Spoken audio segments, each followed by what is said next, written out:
वहाँ पे सीखते थे वो लोग, उन लोग के उम्र का कोई कायदे नहीं है। आज अगर उम्र दराज हो जाए तो शर्माते हैं, हाँ, नए दुल्हन की तरह, नए दुल्हा की तरह वो शर्माते हैं कि मौलवी साहब के पास जा करके मैं कैसे बैठूं और कैसे सीखूं। बल्कि ये चीज़ सऊदी अरब के अंदर नहीं है मेरे भाई।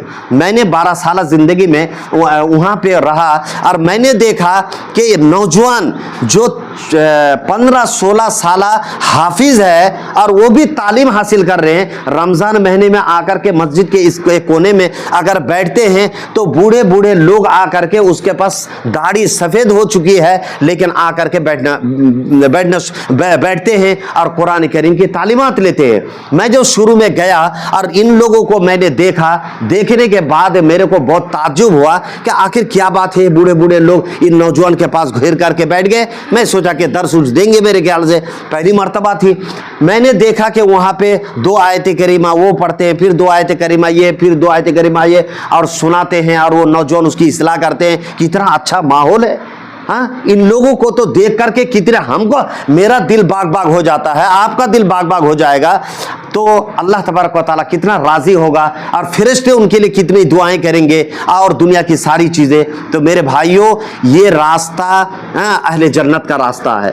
ये जन्नत को हमवार, ये रास्ते को हमवार करने की ज़रूरत है।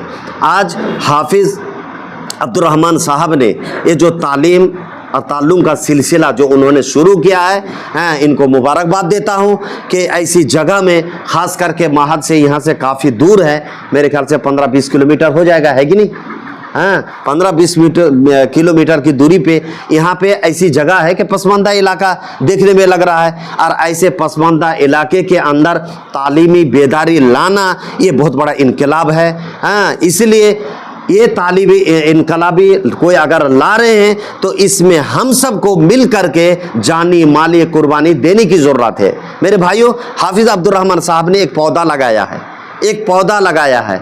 ये पौधा आने वाले दिनों में फल देगा, फलदार बनेगा, यहाँ से हर लोग खाएंगे पिएंगे, हाँ। और ये ऐसा फल है कि ये दरख्त कभी मरने वाला नहीं है।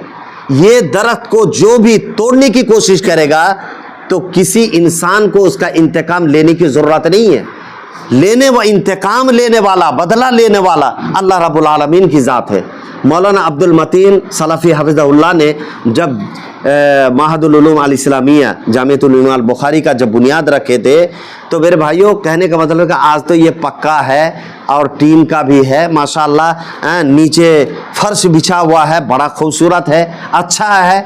लेकिन उस ज़माने में 1 कट्ठा ज़मीन मौलाना अब्दुल मतीन सलफ़ी हफ़िज़हुल्लाह ले करके वो तालीमी इदारा शुरू किए थे और 3 ही बच्चे थे। मैं उसमें से एक बच्चा था, उस ज़माने में मैं एक था और आपके चकलिया का एक शफीक बोल करके एक बच्चा था, पता नहीं कौन था वो, आज तक मुलाकात नहीं हुई। और तीसरा बच्चा था नजमुल हक सिन्नत का। ये 3 बच्चे थे। तो हम लोग बक्सा रख करके अगर सोते थे तो पैर दीवार में लग जाता था, हाँ। और कारी मज़ाहिरुल हक साहब जो हैं, जो अभी हाथीमारा में सेटल है, तो वो थे, वो पढ़ाते थे। तो उनका चौकी हम लोगों ने जब घुसाया रूम के अंदर, हाँ, तो रूम के अंदर चौकी भी नहीं आ रहा था, हाँ। इतना छोटा चौकी, लेकिन दीवार में लग जाता था। लेकिन उसको खोद करके किसी तरह से दीवार को ये करके, हाँ, उसको घुसाया गया। तो इतने बच्चों से वहाँ पे तालीम का सिलसिला शुरू हुआ और उस ज़माने में आहिस्ता आहिस्ता फिर 25 बच्चे 30 बच्चे हुए। तो मेरे को अच्छी तरह से याद है, मैं ये बात इसलिए बोल रहा हूँ कि उस ज़माने में हमारे गाँव के लोग, कुछ आजू बाजू गाँव के लोग, मुझे याद है अच्छी तरीके से कि कुछ काम करने के लिए दिए थे। तो मौलाना अब्दुल मतीन सलफ़ी साहब के बारे में ये बता रहे थे, हाँ, कि ये सऊदी अरब से बेईमानी शैतानी करके